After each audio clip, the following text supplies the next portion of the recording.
All right. Welcome to Conscious Parenting Episode 2. So, in this episode, we will talk about how to raise independent and resilient children. So, let me introduce myself. I am Camila. I am a founder of Happy Parenting page, the Being a Happy Mom page, and because I'm an advocate of happy parenting, and I'm also founder of Camila MS, where I do inner peace coaching for individuals, parents, and married couples using the six core guiding principles of Camila MS, which is love, kindness, gratitude, compassion, wellness, and forgiveness. Okay, so with me here is with me here is Jenny. All right, so let me introduce Jenny. Jenny has obtained her Master of Education in Family Education from University of Minnesota, Twin Cities since 2017. She is also a certified conscious parenting coach, trained by world-renowned clinical psychologist, best-selling author, and international speaker, Dr. Shefali Sabari. She deeply believes in family life and parent education and how it can change lives, starting from building strong relationships between parents and children.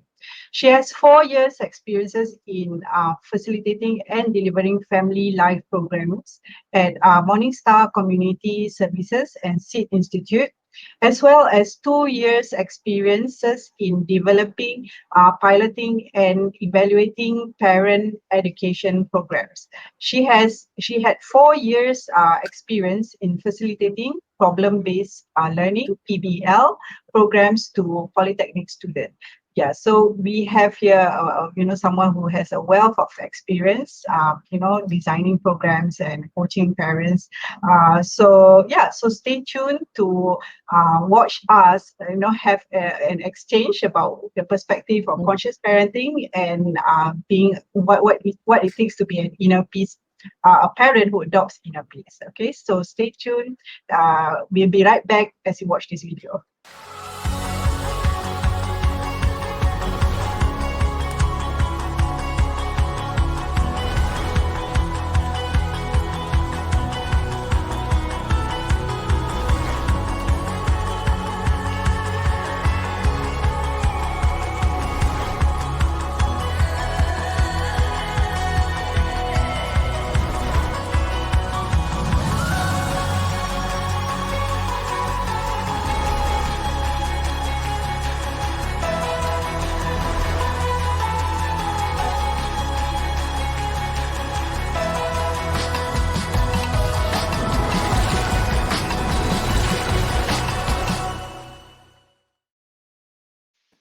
All right. Okay. So we are back. Hey, Let's dive into the today's topic, which is how to raise independent and resilient children. Okay. But first and foremost, let us define what is the meaning of independent and resilient. Because sometimes we have a different idea about what it looks like to be independent and what it looks like to have resilience, right? So let's take a look into the definition of a dictionary, which is, okay, what it means, what independent means, okay? It means that you are free from outside control, not subject to another's authority. So basically, free thinking, individualistic, unconventional. All right. And then the second definition is not depending on another for livelihood or sustenance or subsistence. So basically, someone who is self-sufficient, self-supporting, self-sustaining, self-reliant, and self-standing. So, or self-contained or self-made. Okay. So, and then the third definition is capable of thinking or acting for oneself. And then the fourth definition is not connected with another or with each other. So basically, being a separate person. Okay, so and then another definition for resilient in the dictionary is of a person who is able to withstand or recover quickly from difficult conditions. Someone who's strong, tough, hardy, buoyant, irrepressible, adaptable, flexible. And also the second definition is being able to recoil or spring back into shape after bending, stretching, or being compressed. Of course, as a human being, you don't do that. There's a definition for a noun, right? For a subject, okay, for a matter. Okay, so so that's the dictionary's definition of resilience and independence. So here in this session, let us clarify what it means when we say raising independent and resilient children. Okay, so let's begin with Jenny as a conscious parenting coach, right? How do you define independent and resilient children? I guess instead of wearing my coach hat, right? I would like to define independent child as a mom. Of course, we like our children to be responsible, competent, and capable of taking care of themselves. That is our side of our story, right? So, in terms of children perspective, I'm sure they want to be independent child as well, because then they will have freedom, autonomy as they grow older, right? And we know as a coach, if you want more freedom, that come with responsibility. So then there's this view of love. Sometime back I got from one of the parenting program, where it's shapes like this, right? The lower part is, like your age. The younger you are, the less freedom and less responsibility you will have, right, as a child. And then as you grow older, like here, right? So say you are 18 years old, then you will have more responsibility and more freedom. And of course, you ask for more freedom, it comes with responsibility. So and to get our child to kind of like to be responsible, we will train or give the child space and opportunity to learn how to make responsible choices as well. Yeah. Okay, so that's your definition, yeah? Yes. Okay. And in terms of resilient, right? And of course, as what Camille has shared from the dictionary definition. And then in short, it's really like the child is able to bounce back when it comes to a challenging time. And I just refer to the Psychology Today, right? They have also emphasized that the resilient child actually holds a different mindset. Let me read out to you. They say that this mindset in the child would be, I'm not my mistakes. I can try again. Things will get better. And I'm not alone.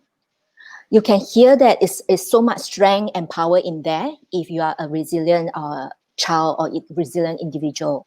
I think as we reflect as an adult, right, in order to be a resilient individual, it's not easy as well, especially during this COVID-19 period, right? Yeah. Yeah, in fact, a lot of people are suffering from job loss. Their income impacted, and then suddenly they have a lot of time in their hands. So it's definitely a challenging period for us. Some people.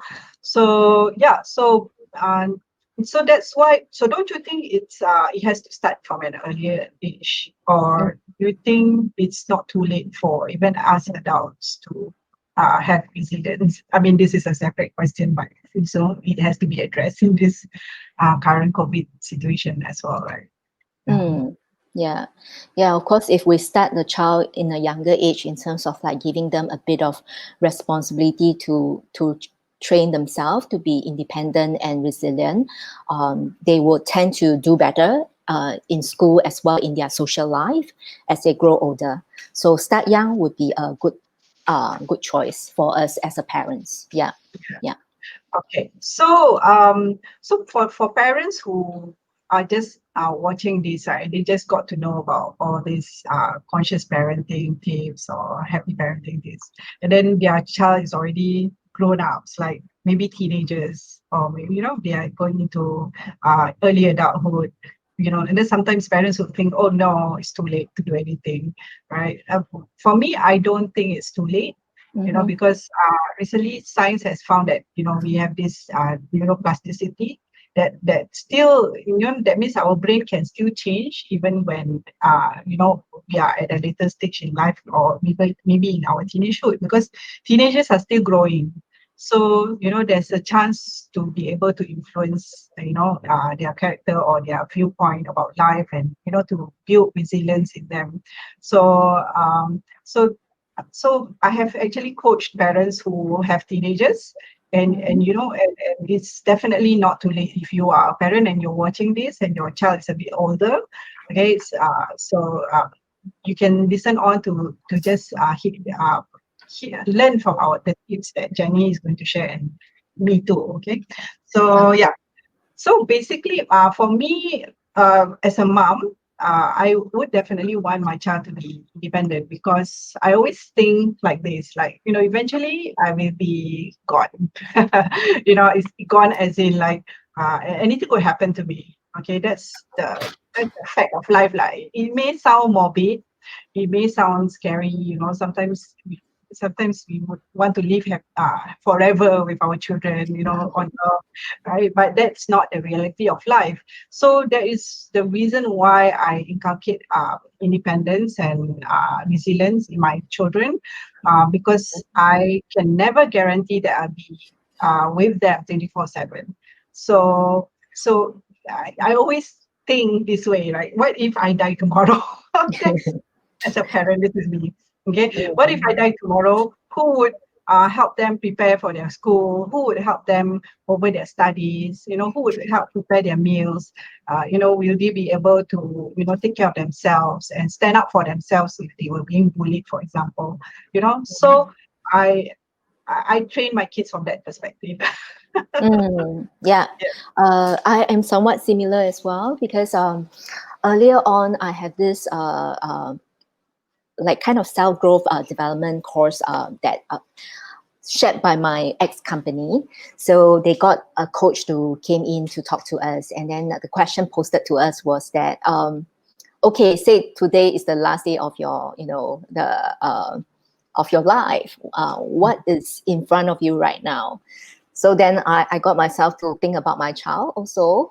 Then I was like, oh, like she's the only thing that I'm worried about. And I started doing anything, from that day onwards, I consciously want to create a lot of opportunity for her to learn to become a independent and resilient child. When I'm not around, yeah, I know that she can still live on. Yes. Yeah. Yeah. Somewhat similar. Yes. Yeah. Yeah, and Okay. just now you mentioned about the teenager. Yes, it's never too late to kind of still give them and cultivate the independent and resilient side of the child, even though they are teenager. Because I had 4 years with the teenagers, right? When I was in the polytechnics, there was one student. He kind of resigned in terms of his cognitive development. Like he said, they call us FASI. So FASI, I really not good in mathematics. So it's okay. You just put me at one corner. And when I heard that, right, I feel so sad and felt for him, like because of all the labels that he had been receiving since young.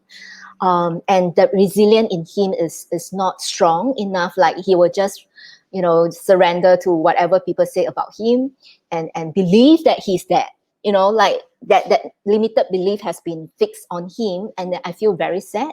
So if like, yes, school environment, of course, we encourage them, and in the classroom as much as we can as a teacher. So yeah, if we as parents, we can do the same for the children, to say, it's never too late, right? Yes, acknowledge that you probably have some weakness in certain subjects, but as long as you put effort in it, right? One step at a time, bite-sized learning and all that, you could reach somewhere, as long as you have that determination to do it. So I thought, yeah, it's good, the school and the family can work together to help the child. And this one is particular one is teenager. Yeah. Yeah, correct. Okay, so like you explain perfectly just now. Like different age group, have different types of independence. All right. So of course we don't expect like a toddler to go and prepare their own meal, right? It's Yeah. appropriate. Yeah, it's not Yes. appropriate. So we have to train independence appropriately, like, according to their ability, for their cognitive development. So we will share in the next question, like how we actually train our children from different age development milestones. For yourself, right, you have a 10-year-old daughter, right? Mhm. So what have you done to allow your child to practice independence and resilience? Okay. So before I answer that, right? So a bit of like why conscious parenting for me, Mm, because during my own childhood, I wasn't be seen and heard for who I was when I was younger, right? I was the eldest, and then I have three sisters as well as one brother. So I would have to be like, you are the big sister. You have to help your child. You have to be the good model. So my parents have been saying that to me, and I thought that my needs and wants are not important. So I also try to meet the expectation of my child, my parent this time. Okay, sorry, I have to switch a bit of mindset. So I try to meet my parents' expectation, which can never be met. So when I was young, so I was hoping that if I get good grades, if I get do well, and they will see me and probably possibly listen to me, one day. So that never happened, and so it took me long time to realize that yeah, I just have to find who I am deep inside, rather than wanting other people to affirm me, or getting approval from other people. So I think that was the young adult in me that I started exploring who I am, right? And then it's only after like maybe middle age, then I started getting to know conscious parenting, met Dr. Shifali, and it was like, bing, so because she advocate for like parents have to first raise themselves up, and then they can really like from there like kind of like give themselves that self affirmation, love themselves, accept who they are, and so that they can see the child in front of them. With that, right, I thought that it kind of opened me up, because that is what the kind of parents I wanted to have when I was young. Like, just see me and, acknowledge who I am. I was back then. Yeah. So that's what I wanted. And I thought that, yeah, this would be perfect if I could apply this on my child, because that is something that I look for. So with that practice, I bring it home, and this is how I'm practicing in terms of like I want her to be seen and heard. In terms of independent, yes, from she's young, I get her to. Okay, in terms of independent, right? There are many areas, correct? So it can be in conscious parenting. There are 4 aspects. We call it life enhancing boundaries. So one is respect for oneself, with this, which is the child themselves. So I allow my child to, practice her self-care. Of course, every parent from the young is like, you do brush your own teeth, you make your own bed, and you wake up, on a certain time to go to school. All those self-care, which is a bit of responsibility there as a child, but also to involve her in the chores. To get her to be part of the family. For example, right, so I do have a list of her when she turned 10, like her priority promise. That's what I called it. So her priority is that first she has to, whenever she kind of fix her timetable for day to day, she will first go to check, right? The number one is my schoolwork and, learning related, like readings. Is it done? Yes, done. Then second thing would be like my room hygiene. Is it done? Okay, that's good. And then the third priority would be the family needs. So then she will come and ask me like whether, I need any help. that would be also a bit of like independent side of things that I hope she can, have room for practice. And then lastly, last two, so she has a pet. So it's extend to, more than just human, so the living thing. Yeah. So she will look after her pet's needs. And finally is the entertainment side of things, and also spend time with herself. So I do make a point that if it's weekend, I would want her to spend 15 minutes or so with herself. She can be like sitting there doing nothing, but just sit with herself to see like what comes up. It could be emotional, it could be many different things. So after the 15 minutes, right, she will draw like, what happened just now for the 15 minutes. The beginning, she was like drawing a lot of dots. It's like, very random, a lot of things coming up in her mind. So she expressed that way. Yeah. So these are some of the practices that I have get her to do in terms of taking care of herself.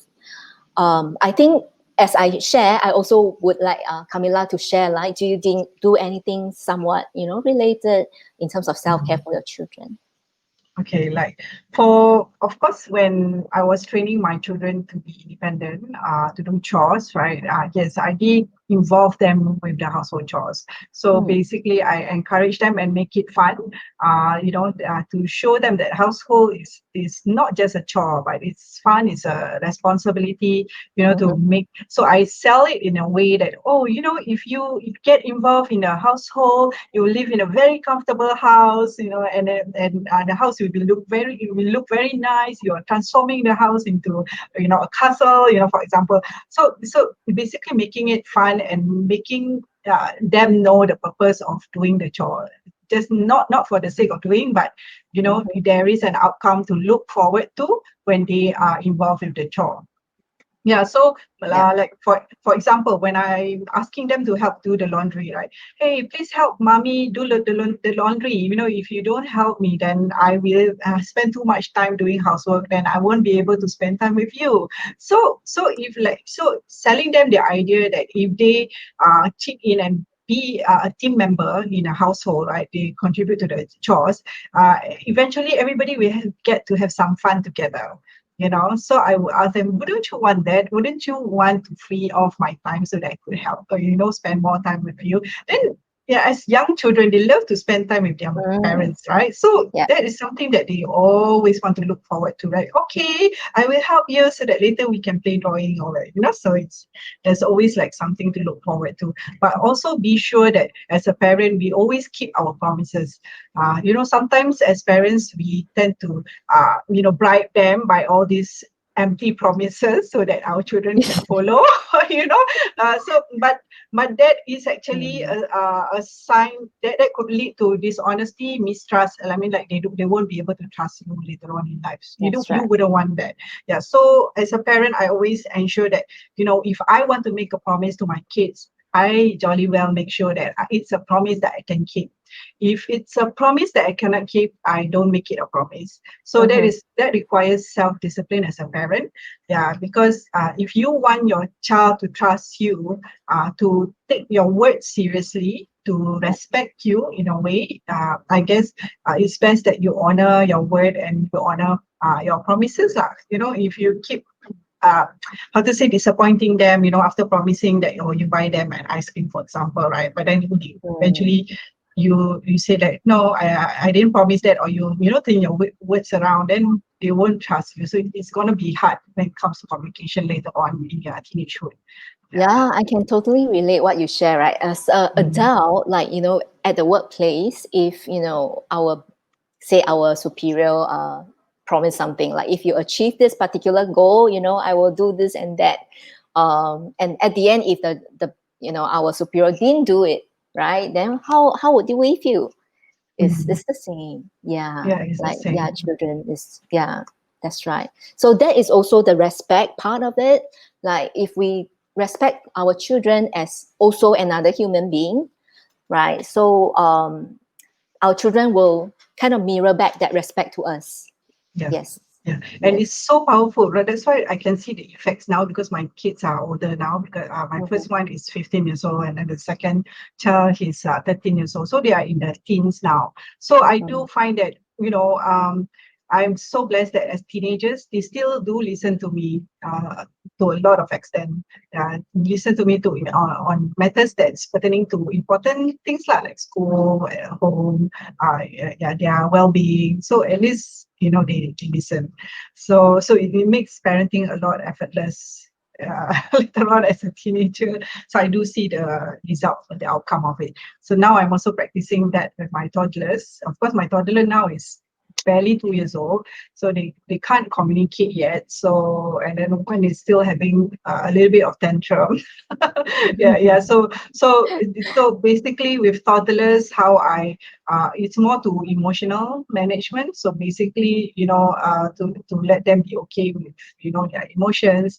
So that's also one way to train resilience. It's like to be okay with how we feel, and not wronging them for being upset, even as toddlers. So toddlers sometimes when they don't get what they want, they will show tantrum, and they will get upset, right? So, but Mm. sometimes as parents, we can't always give them what they want, because sometimes what they want could be very harmful. For example, like if they want to play with sharp objects, right? And then if they don't get it, they will cry, for example. So of course, as parents, we have to also learn how to manage what you can and cannot give to young toddlers. Like for example, even sweet stuffs. Like things that could, or not brushing their teeth at night.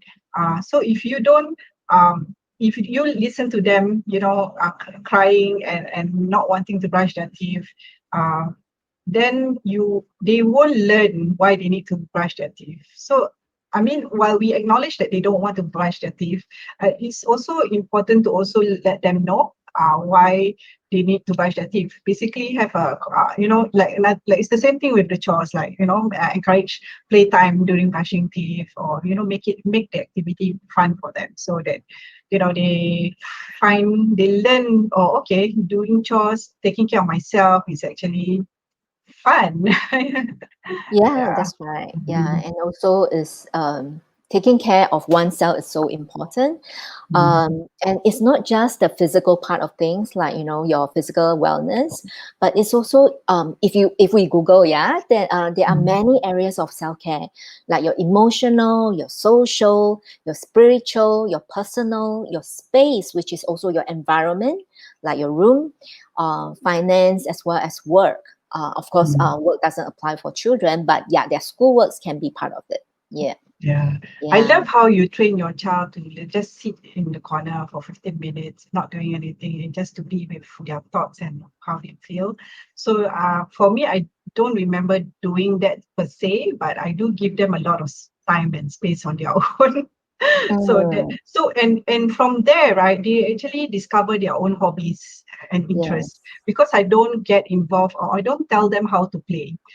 So one thing about, when they are toddlers, right? Sometimes parents want to get involved in their playtime, and then we tell them how to play things. Sometimes yes, they want to topple over the car, for example. Then we teach the child, no, you should, play with this toy like this, like that. Then you are hindering their creativity. yeah, Yeah. it's So true. yeah, so I allow them to just play however they want, but of course, provided it's a safe environment. And then I realized that, oh, by doing that, right, consistently, my child had developed, found their hobbies and passion, what they love to do, and they're good at it. Yeah. So, Mm, and one of the things that they love is mathematics. Like, wow, out of the blue, I didn't do anything. I didn't even force them to learn mathematics. Like, oh, okay. kids actually have an innate interest, to certain subjects in schools. Provided you don't force them, with harshness and all that, right? They just develop that own interest and curiosity towards the particular subject. Yeah. Mm, mm. So that is what we practice at home. And because we parents know our child the best, we are the expert of our own children, right? Mhm. So my daughter is pretty emotional sensitive. So resilient is really something that is also related to your emotional regulations. Like, are you able to bounce back when you face difficulties, right? Mhm. So what I try to do also when she was like maybe 9 years old and things like that. Remember how last session I was saying that I love spending time with her in the kitchen. So Mhm. she'll be doing some Yeah. simple one, like, you know, chopping the garlics and do the eggs. And there was this one time when I so the eggs, right, when you first is maybe you're 2 years old, you do that cracking of eggs, right, and then Mhm. you do the stirring, let the child do the stirring. And then as she progress to different age, then you can get the child to do different things, like maybe Mhm. around 6 and above. Depends on how comfortable you yourself is, because you also don't want to transfer your stress to the child, and then the child will like, I Yeah. cannot do this, yeah. So Yeah. I was pretty much comfortable. So then I let her really fry the egg on her own. And when she was about 6, and even younger, I can't remember exact. So and as times goes by, when she was P1, I think we start, you know, how do you throw the egg so that you can flip it to the other side. Mhm. Uh-huh. Yeah. And I show her, and she wanted to try. So it's a bit of risk, right? So we are also kind of letting Mhm. her to take the risk. So this kind of small things, right, in fact, is also bringing up something, the quality in a child, right? So yes, Yeah. they have the courage to try. So they are willing to take the risk to say flip, right? And we know that you look at the way they hold the pen, you know that is it going to be successful, right? So in my heart, I know that it's not going to work for that first flip, right? But then I try to control. So as conscious parenting, what you are doing is also like allow your child to learn, and create that conscious environment for the space for Mhm. her to get to try. So I pause. I kind of control my own emotion there, and be it the anxiety, because she if she can't flip through, then what would happen next, right? So that kind of thing, I just be there for her, be present, and trust that things will go all right. And sure enough, so when she flipped, the egg fall to somewhere else, and and she felt like she also had the guilt because age of 7, right? She said, "Mommy, I'll eat this one, and I'll do another one for you," right? So I can see, from this kind of small situation that we created for the child, you can also get to know more about your child. If your mind is quiet enough, right, to really be present with your child. So in conscious parenting, be fully present with your child when you spend time with them is also important, because then you get to really connect with your child deeply, really Mhm. see who they are with a little gesture. Like you know how to appreciate them and honor who they are, right? So Yeah. she will take that in, and she said she will eat that egg. So in between, right, I also feel that actually I'm giving her the chance to be responsible, uh, because that action, right? So she will take the Mhm. consequence as well. So Mhm. you see what we are Yeah. trying to do here. So, Yeah. so basically, you as a parent know when they are ready to try on new things, right? Yeah. So, um, my son was already cooking, doing deep frying cooking or such at a very young age already. So, Mm. and Oh, it yes. really freaks out a lot of adults around me.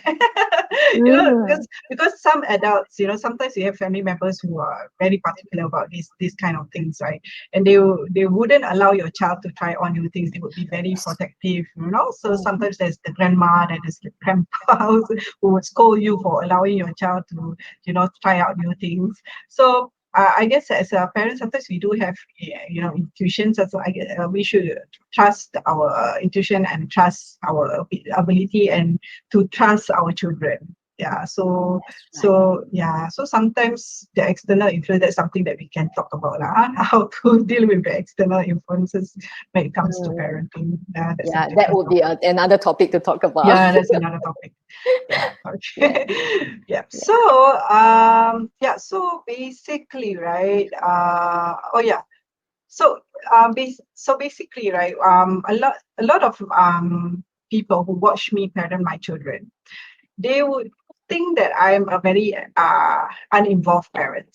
Yeah, this is one thing about me, but I'm not trying to impose this kind of approach to other parents. If you're not comfortable, then don't do it. Like for me, because I was in a very unique situation because I went through divorce and everything, right? So sometimes I have to parent my children in a very different way. So basically, there were one time that I went through sabbatical, that I didn't get to meet my children every day, but only on the weekends. And that was the time when I had anxiety disorder. I was like trying to uh, recover from my anxiety. So because I realized that I'm not fit yet to be able to parent my children during that period of time, that 1 year. So I actually sent my kids to my first husband, my ex-husband, to take care of them, so that I don't throw my towards my children lah. So they're not impacted by my own emotional turmoil. Yeah. So sometimes there would be a period of time as parents that we face stress, or we face certain challenging situation, that this is something that we have to be mindful of, that we don't pour our own emotions or stress and challenges to our children, be it with our own challenges with our own spouse, or our own finances, of for my case, it's anxiety disorder. So I was aware of that. So I didn't want it to impact my kids, so I left, be separated with them for 1 year. So that was a very tough thing to do. Not easy. Yeah. Yeah, it's not easy. But how I managed that was, when I was with my children, I would be with them full out, like being present with them. So during the weekends when I was with my children, I was being fully present with them, spending all the time and my attention towards my children, and not have any emotions, or various my problems. I don't bring my problems to them when I meet them. Yeah. So that's the period of a unique situation where I have to parent my children that way. Yeah. So somehow I'm very thankful that my situation didn't impact my children emotionally. Yeah, because I was very, very mindful about how my own struggles need not necessarily have to impact my children. Yeah, so I was very, very clear on that. I do not want my own personal struggles to affect my own children. I know it's a bit heavy, but I do recognize that a lot of parents do face these challenges. Yeah. Yeah. I like that you pointed out the clarity in you. Like you are very clear that you know what you want for your children, and therefore you take action on that, align with that goal, if I may say. That is a goal that whenever you spend time with your children, you will not want to bring in your emotional baggages and all that, so that you guys have good time and you're fully present with them. So just that goal, right? For that back pocket of time that you spend with them, that would be like uh like simple goal, but not easy to do because it's a lot of things in our mind, in our emotion. Yeah. So that's great. Yeah. Because a So lot of times, yeah. yeah, if we are unclear, then you cannot control your own emotion. Like, if the child is doing this and it's not what you expect, and then your emotion just reactivity, right? It just go, and the whole thing will escalate. Yeah. And none of you or your child would enjoy that time spent together. Yeah. So in that sense, my children do get to see the challenging times that I went through, and they get to see life in action. That life don't always go our way. So in that sense, it's also a very good learning curve for them to know that to build their resilience lah. So, Yes. but it's also very important how we handle the situation, how we communicate with them. So I will always take ownership for what's happened instead of blaming what had happened in the past. So I would tell them that so how mommy move on from this situation is to look into myself, to improve myself, to be a better person. Because it's okay to sometimes we make mistakes, and then the only way to move forward is to learn from the mistakes that we made. So I do impart that lesson to my children The through role my own model. experience. Yeah, the role model. Yes, that's great. Yeah. Yeah. So I also want to share a bit of this, a bit more in terms of the life enhancing boundaries that it's in Dr. Shifali's book, the Awakened Family. So that said, right, is really to help our children to cope with life, which is, aligned with what we are talking about in terms of the independent and resilient child. So it's to strengthen their resilience and help enable them to feel secure. So in that part, right, what else do we do? Like besides to, get them to look at their own self-care, their hygiene and sleep. And just now we talked about emotion, right? Other than that would be also respect one's environment. So do they have a tidy room? How about home? That's what we mentioned also just now. And at the same time, respect for one's minds, right? So that includes the process of formal or informal educations. So yes, the formal one will be going to school, right? Whatever the schoolwork that require from school, but it's also the informal learning where it's lots of things that the child can learn in terms of life, as just now what you mentioned about the how to cope with yourself in terms of like during the hard time, the challenging time. Yeah, and lots of it. So we have a comment here. Mm, I decided to get out of my last marriage because the situation between me and my ex was not healthy. Then I always ended up letting my anger out on my children, on my daughter. Yeah. mm, So mm, I hope that my sharing, gives shed some light to that. But, sometimes like I shared earlier, sometimes as parents we do make mistakes. So, and then it's okay to tell the kids that, yeah, I made a mistake and this is what I learned from it, and then share with the kids like how you're going to move forward for it, and then ask the child. For me, like I ask my kids to hold me accountable to my words when I promise something. Let's say if I say mommy will do this for my own well-being, or to be a better parent, or to be a better person, so please hold me accountable and remind mommy to do it. If you see mommy being emotional or that, just remind me of my promise. Yeah, so that's what. So my kids actually do play an active role in helping me recover in terms of my anxiety. Yeah, so they do remind me, whenever I was very emotional, or or extreme state, right? They would always say, mommy, you need to calm down, okay? Yeah, yeah. Or they would, mind their own business, and then they would like make like clean up the house just to cheer me up. So they know how to help cope with it. Yeah. So sometimes so it's important, if let's say you have, for example, like we have a temperament, it's okay to explain to your children what you're struggling with in terms of your emotions. yeah, So yeah, yeah. sometimes children need to know that you are just as human, and sometimes you do struggle with your Mm, emotions. Uh, yeah. I do appreciate the mom's comment, and also in terms of adults, right? When we look at mistake, that is a very important issue to highlight for resilient capability, right? So what happened that mistake to us is, how do we see mistakes? So that's what I want to open up the discussion here, because just over the weekend I run some workshop online, and we talk about children mistake. In fact, in conscious parenting, we see mistake as a learning opportunity. It's a very precious learning opportunity where it's nothing like, oh, you make mistake. It's like, how did you do that, right? It's no scolding, no labeling, but to accept it as a learning opportunity. Is a lot of time is precious lessons that we don't want our child to miss out too. I'm sure both of us in the past we make mistakes, and some of this mistake and lessons has enriched our life, right? And if without that mistake, maybe we wouldn't be who we are today. You see, so we want to also impart the concept of like, it's okay just making mistakes. In fact, Dr. Shifali, in her one of her book, right, I think it's the Awakened Family, she mentioned that she do have this ritual at home where when they sit down having dinner, they talk about the mistake they made during the day.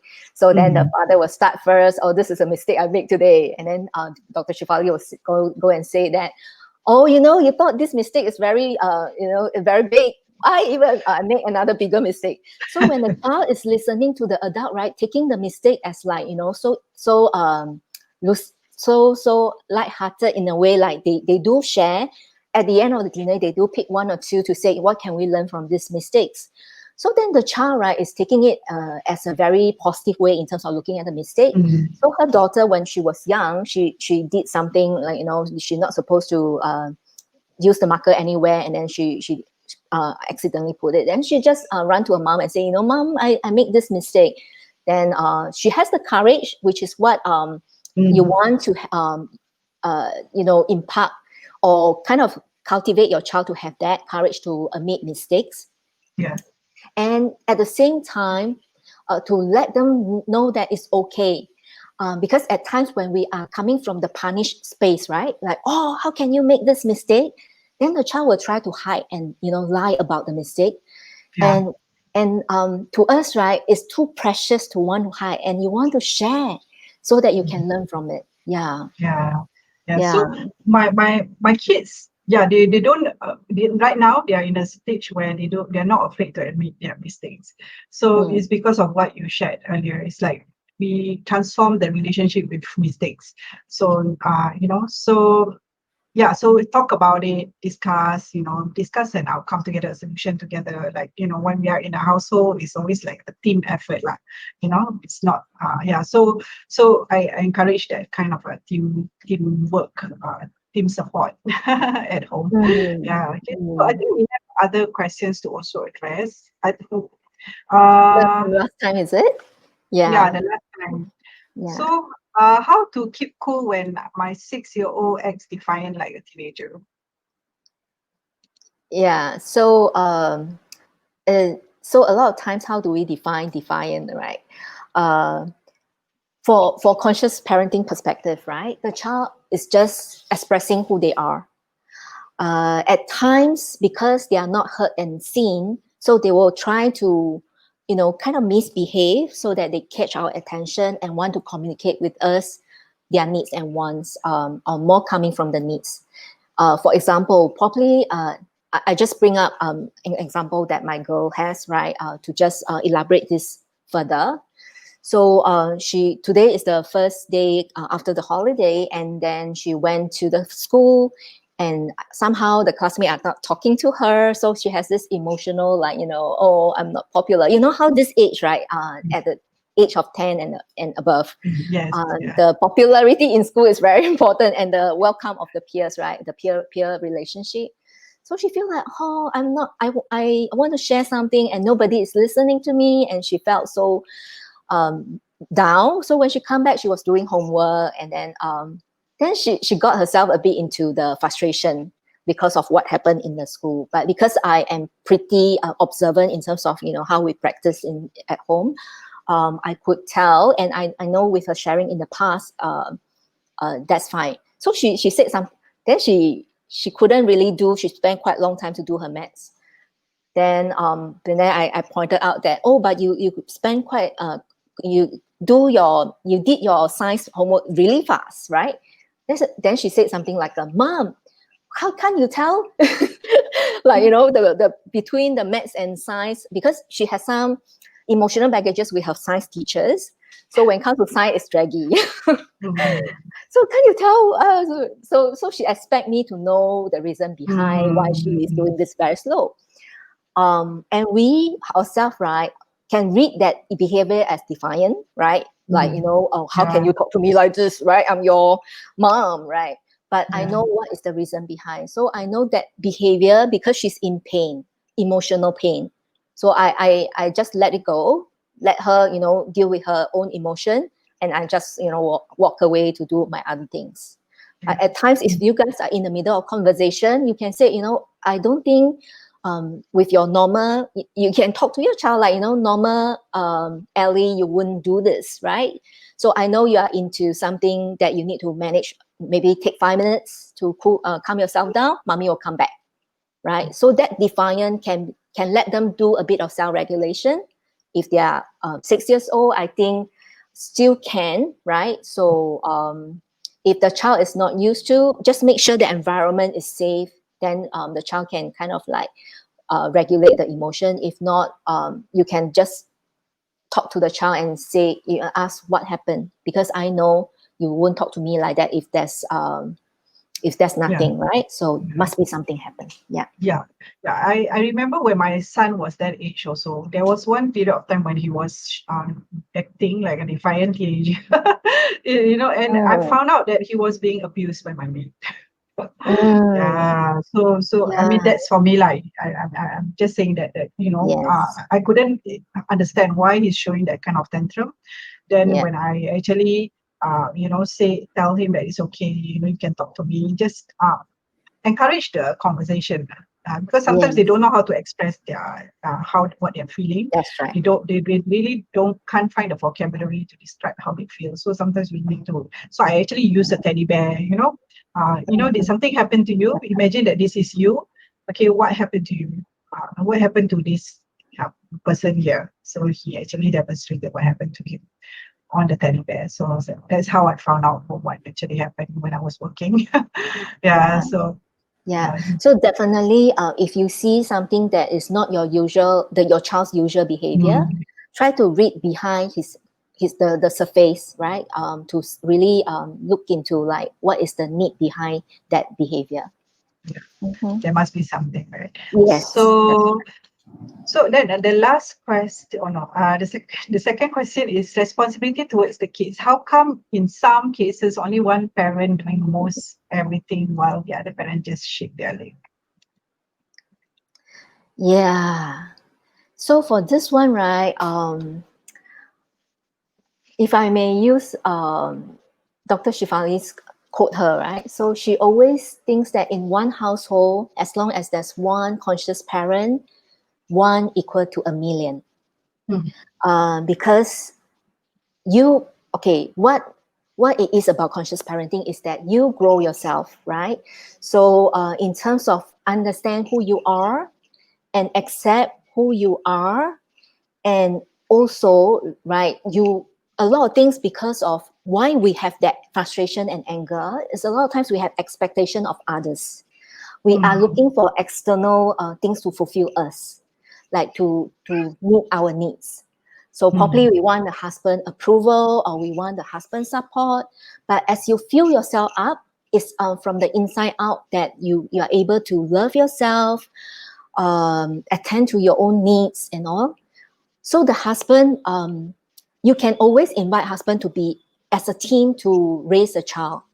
However, because you accept yourself, so you can accept your husband for who he is as mm. well. Like, okay, if at this moment your conscious level is that I can only, maybe the husband reason is to focus on work, focus on whatever on hand, right? Yeah, yeah, We will be able to accept that as well, and still, to fill ourselves up and okay with it.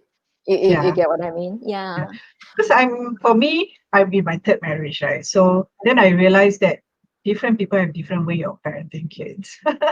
Even though, like now I'm in my third marriage, and then I have four children. And then with this, in this third marriage, this is where I got my twin toddlers lah. So Okay. basically, my husband have the experience of, taking care of my kids from the first marriage, and also our children, which is the toddler. Yeah, so I from there I can see that, yeah, even though he's already gotten his own biological children, he still parents the same way as how he parents my first two son.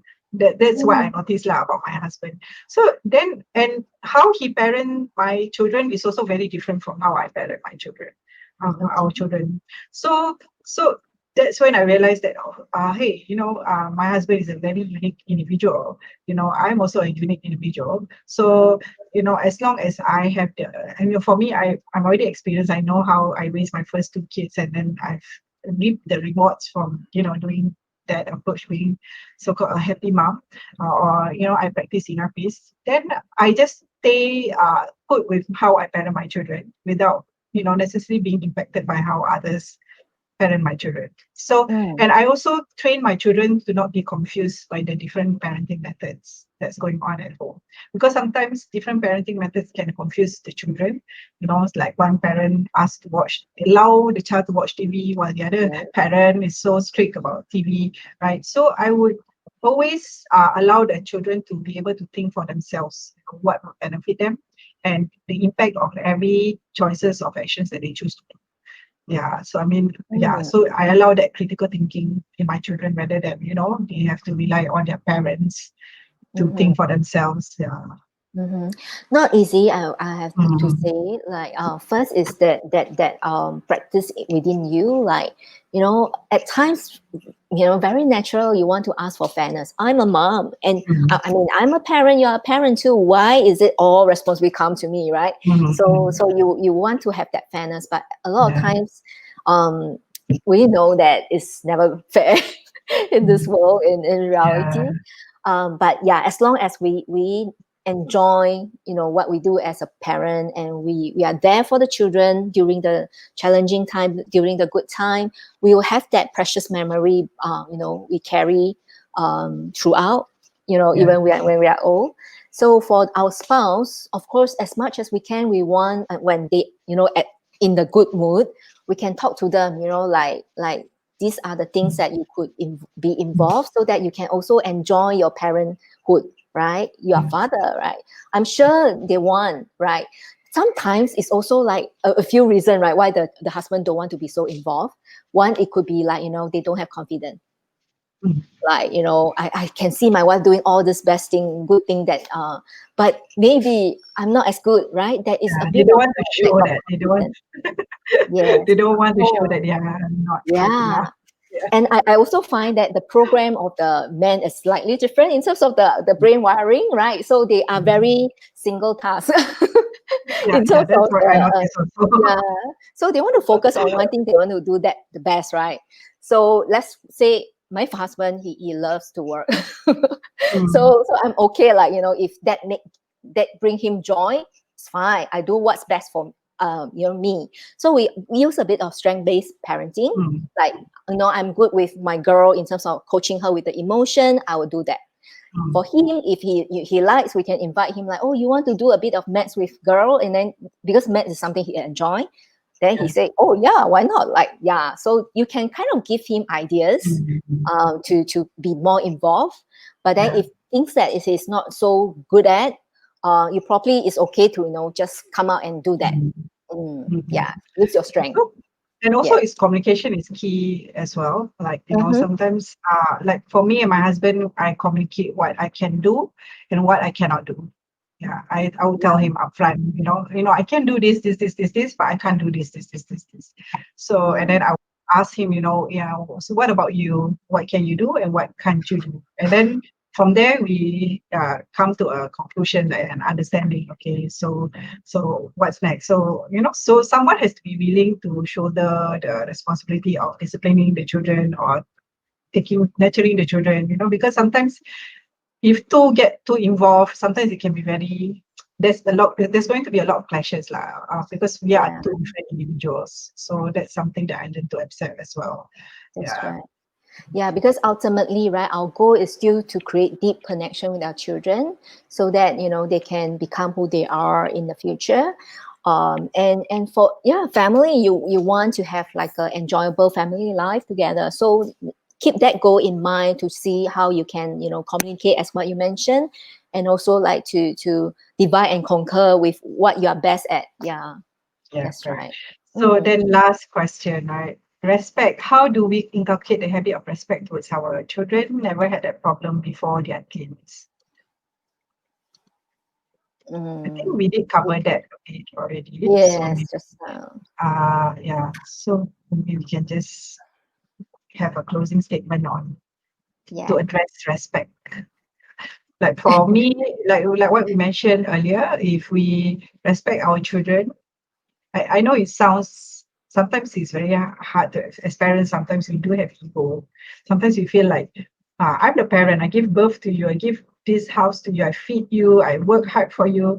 You have to respect me. So I guess that's normal, because truth to be told, it's not easy to be a parent, because you got to deal with yourself, got to deal with a lot of things in life, right? So like earlier on, an example that I shared is like promises. Once simple, practice of respect is just to be mindful of my own promises, to make sure that I fulfill them. And also, yeah, and then from there, the child will also respect me, because they know that my words are reliable and I don't lie to them and I fulfill my promises to them. That's for me how I inculcate respect for my children.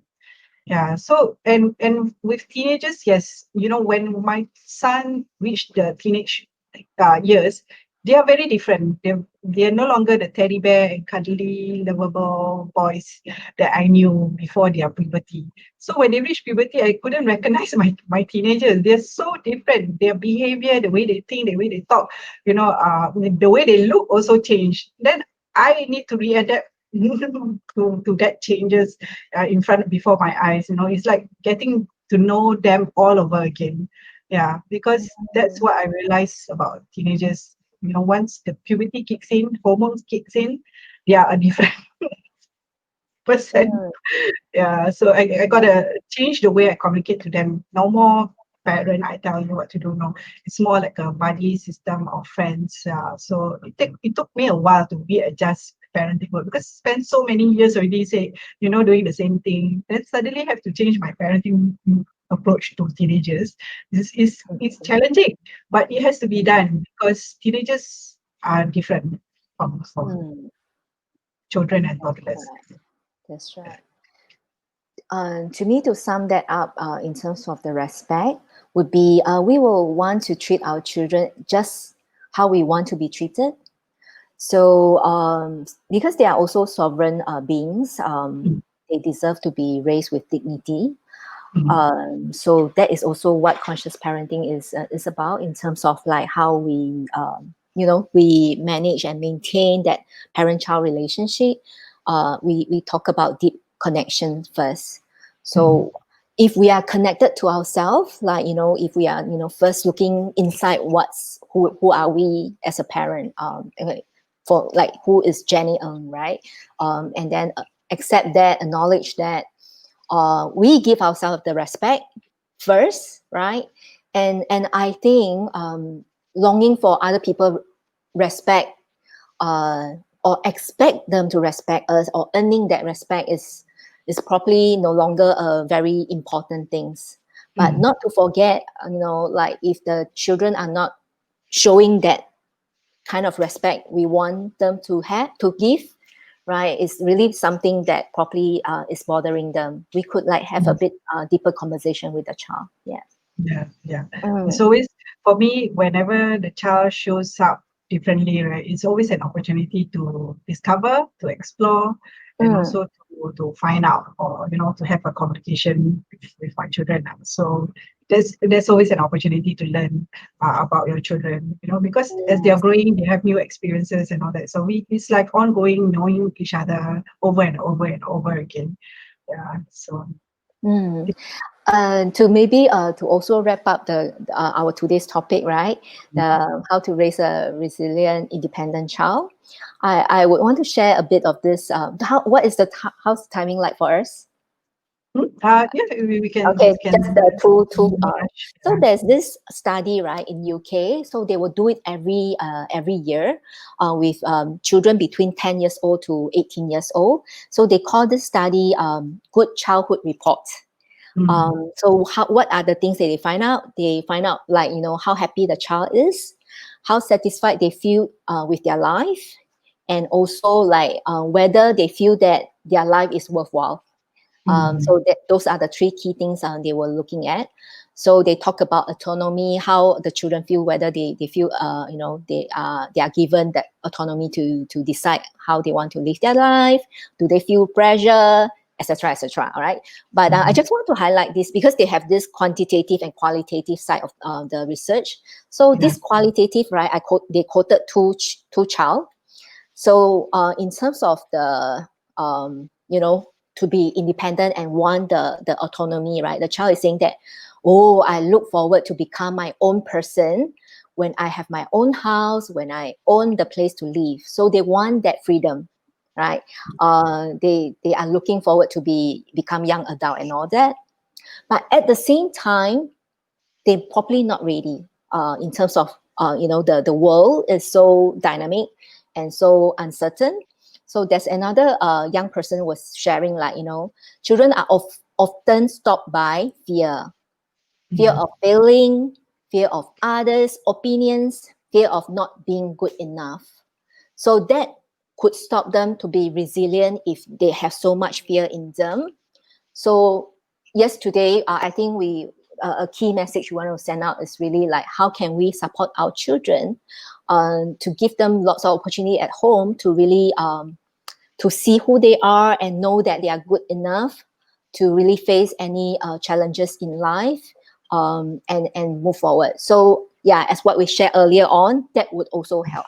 Yes. Yeah. Yeah. Okay. All right. So we don't have much time left. Mm. So let me read one more comment. Yeah. Okay. So from Irma, right? She said, my parenting style is very different from my husband's style. I'm more into holistic parenting while he's stricter, but he's very good with doing imaginative play with her, while I usually let her play on her own. Yeah. Beautiful. See? Yeah. Yeah. That's nice. Great That's the example. Thank strength-based you. parenting. Yes. Yeah. Okay, so yeah, so next week, episode 3, what will we talk about? Should we talk about sexuality? Yeah, yeah, so how to deal with birds and the bees questions. Um, we should probably do that, right? I think we have one question and we can address that topic as well. Yeah, we The bird- came up with a few. I think inclusive education also good. Yeah, which one should we do? I think we should talk about the Okay, sexuality. first. The Sure. birds and the bees. Yeah, because I think some parents are shy. So like when some are vocal about it, but I think most of the parents are shy to talk about it, right?